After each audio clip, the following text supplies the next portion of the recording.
Greetings, people of the interwebs. Jake here. So, with the recent news that Jennifer Salke, the head of Amazon Studios, well, the way it's being framed is that she's basically like stepping down and being moved to like more of a producer role of some kind, but like a lesser role. However, it seems like a lot of mainstream media outlets are basically suggesting that she's more or less fired, and the reason why she's still being like, I guess, labeled as a producer is basically to just kind of help buy her out.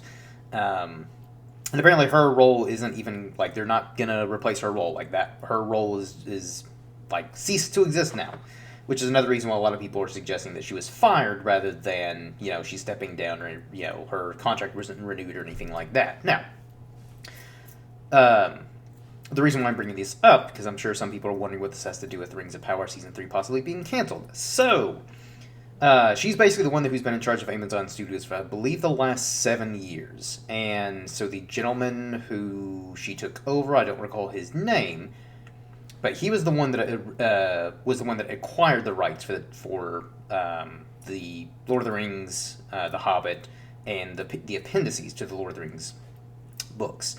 However, once and apparently that guy was very dead set, and originally Amazon were very dead set on being as faithful to the source material as possible.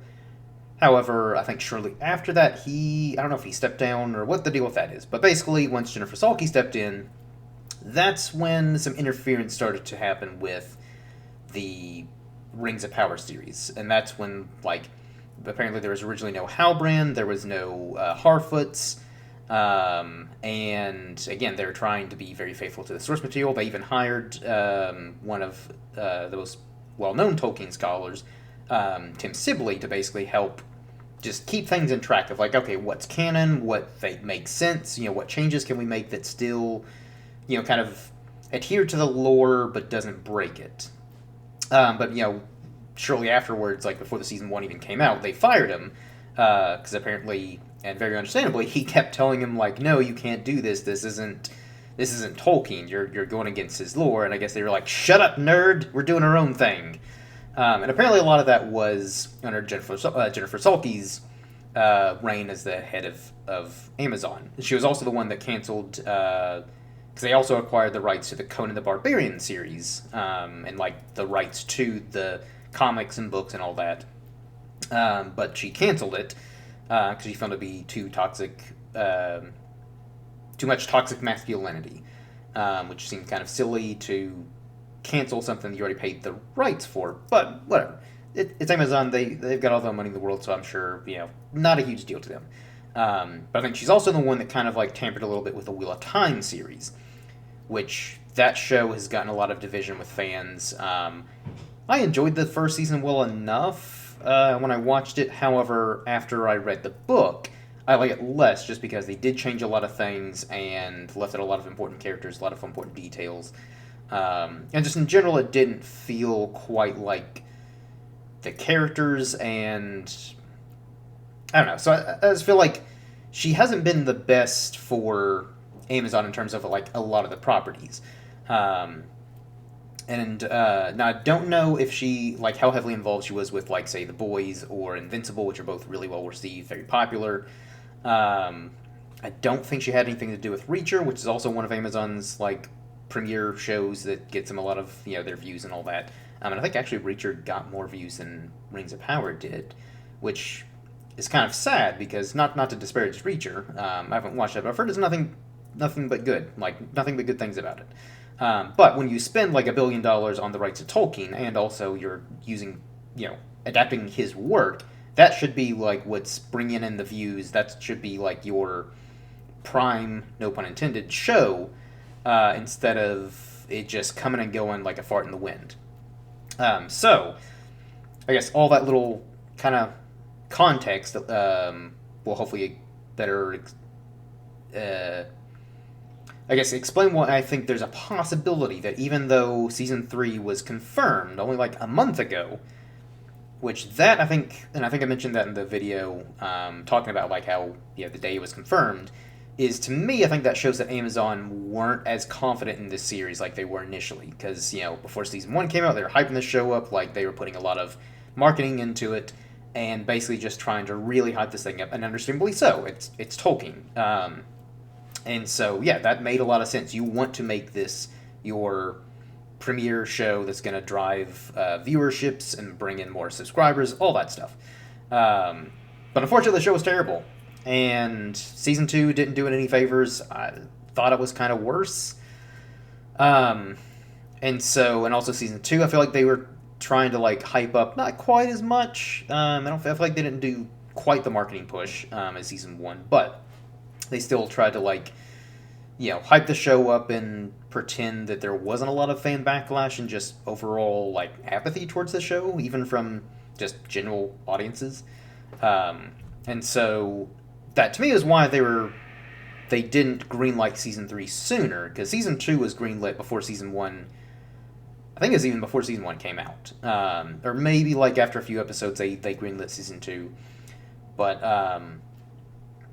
there was a lot of speculation actually before season 3 was confirmed on whether Amazon actually were going to go through with it or not.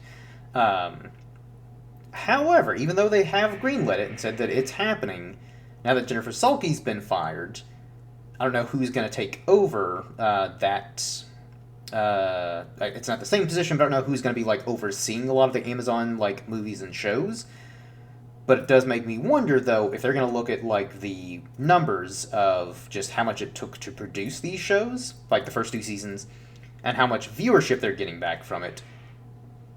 Because I would think most people would look at those numbers and be like, yeah, no, cancel this show. This is just a waste of time and resources, so scrap it and go back to the drawing board. We still have the rights, so let's, work something else out. Maybe tell another story in the Second Age, or... Because that's another thing, too, is I know Amazon have the exact same rights that Warner Brothers do. I don't know how they both share the rights. That rights are a weird thing. But anyways, so they have the exact same rights that Warner Brothers do to The Hobbit, Lord of the Rings, and the appendices to the Lord of the Rings books. And that's essentially what Rings of Power was kind of doing, is taking stuff from the appendices of like what Tolkien wrote about the Second Age and trying to stretch it into 5 seasons, which was a mistake to begin with. But I've addressed that in several videos. But anyways, so they have the exact same rights. However, I don't know if part of the deal is they can't tell stories set in the Third Age. And maybe that's just tied up entirely with Warner Brothers. Because if that's the case, then Amazon really don't have a lot of options here. Now, if they can tell stories, like, say... Because I do think one of the stipulations of that is they can't do movies set in, like, Middle-earth. Warner Brothers can only do movies, but Amazon can't do TV shows, I believe is, I guess, maybe how they differentiated the rights. So if that's the case, and they can tell stories in the Third Age, there might be a chance that Amazon can maybe just scrap Rings of Power because it's awful and never should have seen the light of day to begin with because it's just awful fan fiction, and tell stories set in the Third Age.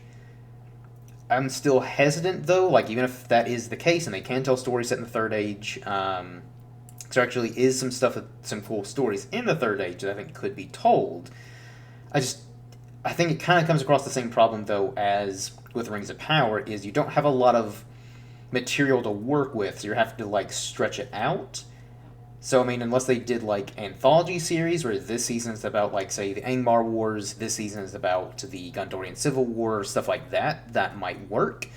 And just make them, like, say, limited series, so that way you're not even doing 10 episodes per season, because I do think...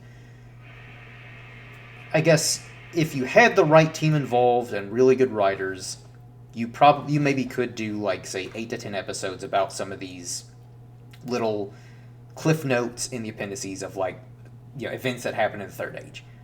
Now, I don't think Amazon have that capability as of now, purely because of Rings of Power Seasons 1 and 2, where they had an awful team of writers.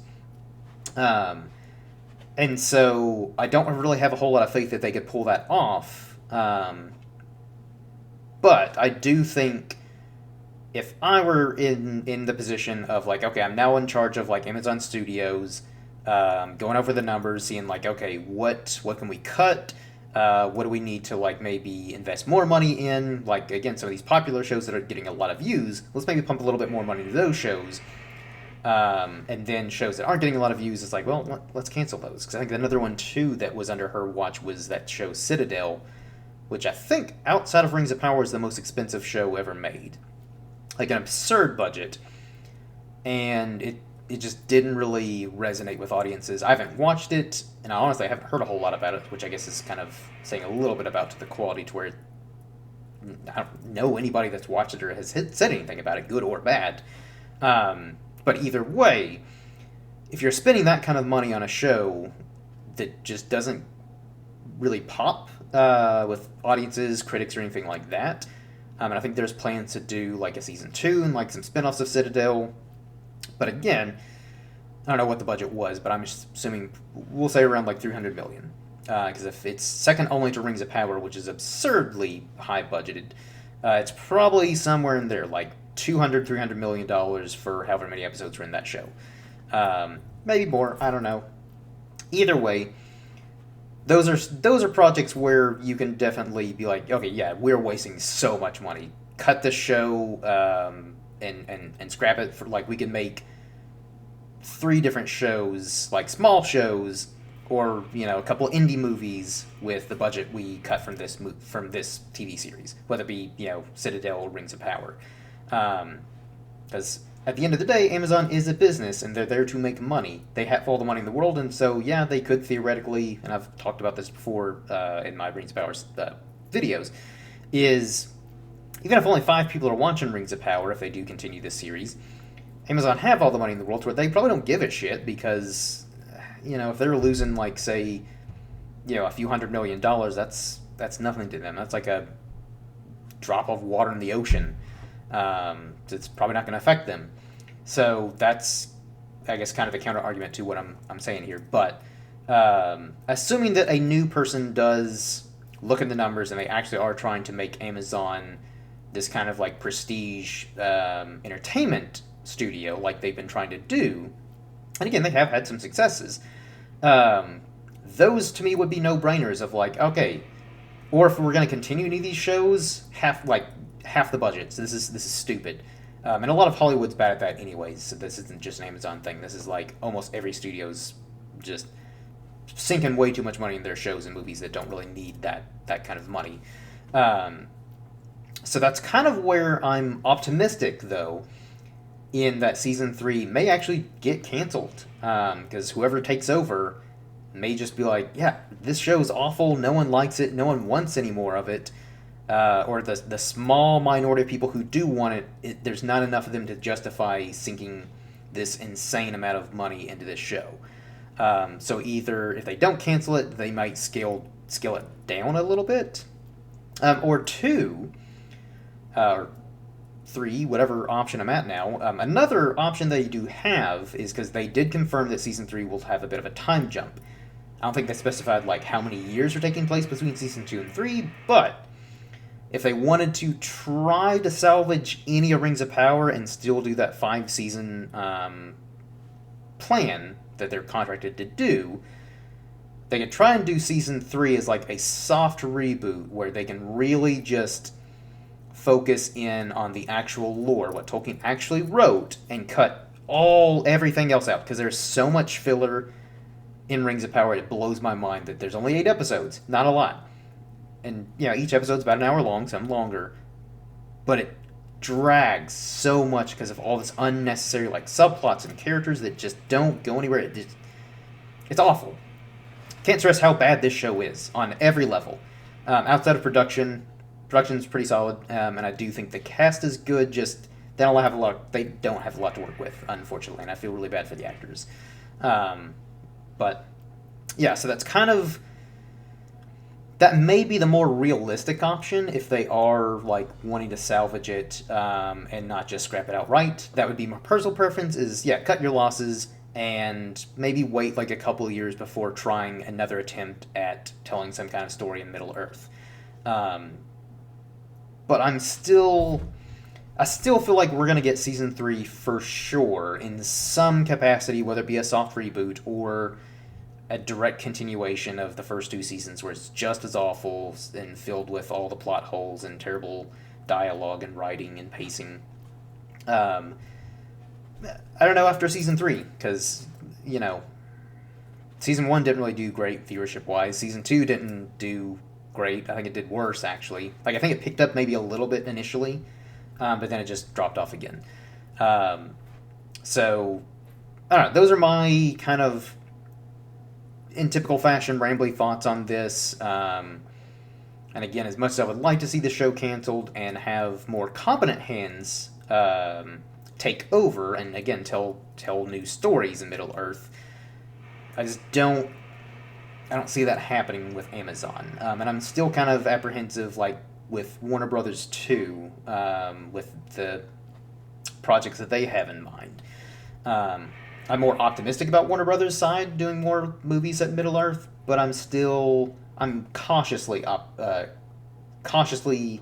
optimistic and still very apprehensive. But Amazon, I just don't have any faith in right now. Until I'm proven otherwise, which I would very much like to be proven otherwise, because it's Middle Earth. That is my jam. That is my all-time favorite book series is Lord of the Rings, my favorite movies. I want nothing more than for anything Middle Earth related to be great. But again, I just do not see Amazon being able to pull that off. So, yeah, those are my thoughts. What do you think? Do you think Jennifer Salke being fired is going to impact Rings of Power, or even Amazon and their other shows and movies, for that matter? Or do you think they're just going to kind of continue on like nothing ever happened? So leave your comments below and do the usual YouTube-y stuff, like, comment, subscribe, and share, and all that jazz. Until next time, everyone, cheers.